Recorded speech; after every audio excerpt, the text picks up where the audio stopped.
Every character in Forsaken has a story. Some are stories of heroism, others are stories of tragedy, but few are as connected as Guest 1337 and Slasher. Both grew up in a world torn apart by conflict. Both were shaped by suffering. Both fought during the Guest War, and both would eventually find themselves trapped within Forsaken. Yet despite their similarities, their paths could not have ended more differently. This is the story of Guest 1337 and Slasher. Before he became known as Guest 1337, he was simply a guest living during one of Roblox's darkest periods. The world was divided between guests and bacons. Tensions grew into open conflict, and war soon followed.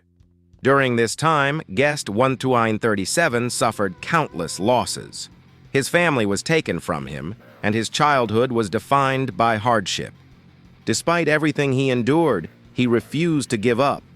Instead of letting tragedy define him, he chose to fight for something greater than himself. He joined the Roblox army and became one of the most respected soldiers among the guests. As the war continued, Guest 1337 rose through the ranks and became a symbol of hope for his people. Eventually, the war reached its breaking point.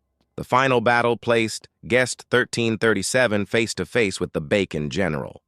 Knowing there was no other way to stop him, Guest 1337 made a decision that would change everything. He sacrificed himself. Using a grenade, he destroyed the Bacon General and brought an end to the conflict. It was a heroic act, but it came at a terrible cost. Guest 1337 left behind his wife, his child, and the future he had fought so hard to protect. His story should have ended there, but in Forsaken, death is rarely the end. While Guest 1337 was becoming a hero, another story was unfolding on the opposite side of the war. His name was Jason. Unlike Guest 1337, Jason's life was filled with isolation. He was bullied and rejected by those around him. The only person who truly cared for him was his mother. As the Guest War intensified, Jason eventually joined the Bacon forces. He fought in the same conflict that shaped Guest 1337's destiny. But unlike Guest 1337, Jason would not be remembered as a hero. During the war, Jason died. For most people, that would have been the end. But Jason's story was far from over. Through the power of the Necrobloxicon, he was brought back. His resurrection came with consequences.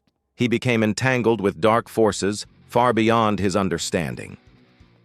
Soon after, he became the subject of experiments within Area 51. The suffering he experienced there changed him forever. The boy who once wanted acceptance slowly disappeared. In his place emerged something far darker: Slasher. What makes the stories of Guest 1337 and Slasher so interesting is how similar they really are. Both experienced loss. Both were shaped by suffering. Both fought during the Guest War. Both died, and both eventually arrived within Forsaken. Yet one became a hero remembered for sacrifice. The other became a monster remembered for fear. Their stories mirror each other in ways few Forsaken characters do. One of the most fascinating pieces of Forsaken lore involves an alternate possibility. According to developer statements, there exists a hypothetical timeline where Guest 1337 reached out to Jason. In that version of events, the two became friends. The pain that eventually created Slasher may never have consumed him. The monster might never have existed. But that is not the timeline Forsaken follows. In Forsaken's world, that future never came to pass. Guest 1337 and Slasher represent two sides of the same tragedy. One found purpose through sacrifice, the other was consumed by suffering. Both were victims of the same war. Both lost everything, and both became legends within Forsaken. Their stories remind us that sometimes the difference between a hero and a monster comes down to a single path taken at the right moment. And in another timeline, these two enemies may have been friends.